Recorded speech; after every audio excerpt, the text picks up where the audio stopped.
Well, this is another support class for the Christchurch Casino Lady Wigram Trophy weekend, and this is the all-comers, and you'll see all sorts of different cars out there. And have a look for 13-year-old Daniel Lemberg. That's him on the front row in the little Toyota Starlet. And you heard me right, 13 years of age, just a young, sprightly teenager. And the best of the starts looks like it's come from car number 29, though. And this is the Subaru WRX, a four-wheel drive car of Alan McCormick. So he'll lead them. Then it's Lynn Hatton, by the look of it, in the Toyzilla, up in second place. And then it is his son, Chris, in third in the Chevy Camaro. And watch too for Paul Williams, the Morris Lubricants ex-Trans Am Camaro. He's in there as well. Number 6 is Grant Williams in the RX-7, the Domino's pizza car. Another one that's got a good start. But poor Daniel's been swamped, and you would expect that. That's a pretty near standard Toyota Starlet up against some of the high horsepower monsters here in the all-comers. This would be the second fastest class on the racetrack today, certainly in the form of the ex-Trans Am Camaro there of Paul Williams, car number 18. You just saw a bit of a wisp of smoke coming out under the left front mudguard, so we'll keep an eye on that for you. But already McCormick has been passed here as they work their way into the sweeper for the first of 6 times. So the Subaru back in second place, make that third, because here comes Chris Hatton in the older Chevy Camaro. Great to see the Trans Am cars back out here racing. Of course, they've been racing regularly in Oscar in the South Island. But this is all comers. This is number 6, the beautifully prepared Mazda RX-7 of Grant Williams. And as I've said that, he's headed straight for the pit, so a mechanical issue for him. So at the front of the field now, it's Chev on Chev, and then it's a battle of the Jappers. We've got a Subaru there in the form of McCormick, and then a true all-comers saloon, the Toyzilla, and that is Lynn Hatton. And then behind Lynn Hatton, it'll be number 33, Mark Elliott, in the Bedworld RX-7, the older model RX-7. So out of the HPE Automotive hairpin and down into the Christchurch Casino Carousel, it is the Trans Am of Paul Williams. And I had a look at this car in the pits before this race, and it's absolutely immaculate, as it always has been when Paul's driven it. And there is that wisp of smoke we're talking about, so maybe there's a problem. Maybe it's a problem in the left front brake or something similar. Smoke's certainly getting a little bit worse now, and Chris Hatton's maybe seen that, and he started to stalk Williams. Hatton in the Trojan trailers. Hatton horse floats, older Chevy Camaro. It's the Morris Lubricants Trans Am shape, the Gentilozzi, Bruce Jenner type Camaro that came out here to New Zealand in the heyday, you'd have to say, of Trans Am racing. Well, Paul Williams was racing in those days. Here's a battle for the minors, number 75 there. In fact, this is a battle for 3rd and 4th. Rick Matthewson and Garth Somerville right in behind him in the Nissan Skyline. Well, it's a battle of the families here at Powerbuilt Tools International Raceway. It's the Williamses versus the Hattons. Plenty of Williamses out there. Paul is leading it.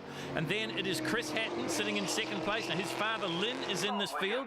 Coming out of there, but Williams will take the inside line. And Hatton putting the pressure on as they come out of pothole and up into the hairpin once again. And I think you can see that maybe Paul Williams is in a bit of strife here. That smoke getting a little bit worse. You have a look, especially it seems to me on right-hand corners. That's when it starts to puff out the back or the middle of the car. So maybe it's not a brake problem. Maybe it's an oil leak here for the Morris Lubricants Chevy.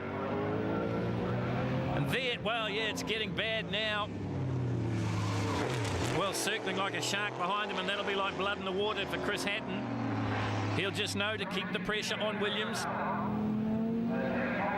This is a battle for the minors. McCormick is in it, so too number 75, Rick Matthewson in the RX-7. There's Lynn Hatton, and there is Mark Elliott, and there is another one of the Williamses. This is car number 9, and this is Shane Williams, and Shane drives the Camaro as well, but he's in his Nissan Sentra here today. Pass down the inside as they work their way up into the sweeper, so that means that the 75, the RX-7, goes into second place now. That's Rick Matthewson. Meantime, back at the front, well, it might be smoking, but he's still getting away from Chris Hatton as Paul Williams. Through pothole they come. Up into the HPE Automotive hairpin once again. now headed down into the Christchurch Casino Carousel. This is what's happening in the all-comers. It's part of the support package for the Christchurch Casino Lady Wigram Trophy weekend. Here's Matthewson, number 75. And there is Lynn Hatton. Now this is Chris's father. The Hatton horse floats, Toyzilla. Right in behind him, Mark Elliott. Then it is Somerville in the Nissan Skyline. And then it is Shane Williams. And it is Paul Williams leading the race. And I think the smoke you can see at the front of the shot there is from a lap car. But there is definitely a problem with the Trans Am Camaro. And the Trojan trailers, Hatton horse floats. Chev of Chris Hatton has seen that. Battle intensifying here, Nissan on Nissan Sentra, that's the number 9, that's Shane Williams. Just in front of him, it is Garth Somerville. Oh, the problems here for the Zac Speed Escort.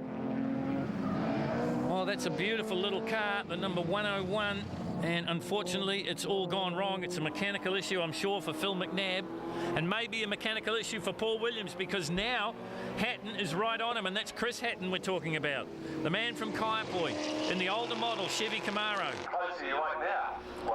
He dives left, he dives right as they work into the hairpin. It's a long way around there. He's not going to do it, and I think Paul Morris has been around long enough to know that if he can make that Morris Lubricant Chevy just as wide as possible, it's going to be a hard job for Chris Hatton to get around him. I wonder if he's aware of the smoke. He probably isn't. From the driver's perspective, you probably don't see it as graphically as we see it from the TV cameras. But there is the example. There's plenty of smoke coming out from under the bonnet of Paul Williams' Chevy. Chris Hatton, as they work through the Southern Salvage turn and up into Cochrane Nissan, knows that. Now he's going to have a go down the short chute there, door handle to door handle, but it's Williams that's got track position, and he should lead it coming into the Rock FM sweeper. Yes, Hatton has to get out of it.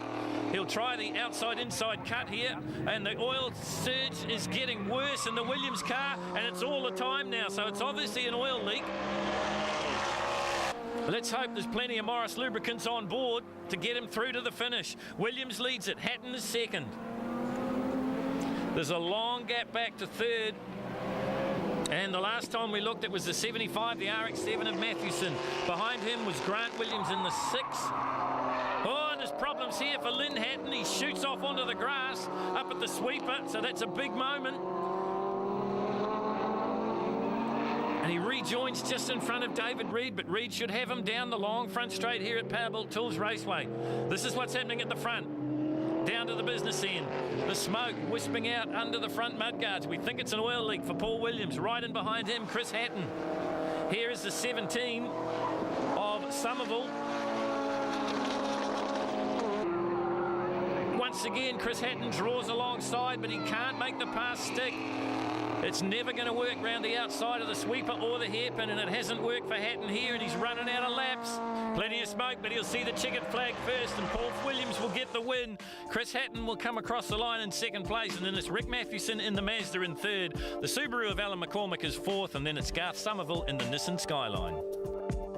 We wasn't using full revs because we've got a new motor in there. We've got an oil leak, as you probably saw. We know what the oil leak was coming from. We've been working trying to repair the hose, so it's no big drama. The motor's running perfect, and it's just a matter of really running the car in to a degree today. We've got old tyres, so we're not going to do spectacular times, but just really having a bit of fun. Everyone we talk to in these cars says it's a real buzz to drive. You still get a buzz out of driving it?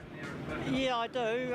I had my boy Shane drive it at a club day a while ago, and I think I actually got a bigger buzz by letting him drive it. He did his fastest time around the track he's ever done, and I've probably got just as big a buzz letting him drive it, seeing how it goes. So it was a pretty cluttered sort of field out there, and where there was a gap, you sort of had to shoot for it. But while doing that, sort of suffered a bit of damage, which sort of changed the aerodynamics of my car a wee bit, and of course the handling performance. And then you had a good battle with Paul, of course, and Paul knows both cars. He's owned them in the past, and I guess you know the performance parameters of both. They're pretty even, aren't they? Yeah, they're very even cars, and he's an experienced driver too, so I was trying a few new tactics on him, just try and get any sort of advantages around that. But yeah, the cars are reasonably spec'd and very, very close in performance. And of course, yeah, you're right. Paul does know both the cars well, and he knows the track very well too. So just trying to get one on him there. When you saw the oil coming out of it, did you think, well, I've got a chance now? Yeah, I wasn't too sure it was his oil or there might have been a bit of panel damage because I've suffered a bit and a bit of carnage on the track. So yeah, I was wondering what that was all about, and maybe there might have been a bit of an avenue there to try and get past him, but obviously didn't work out that way. So he was pretty steady and pretty consistent on the track. Plenty more action still to come from the Christchurch Casino Lady Wigram Trophy. We'll see you next week.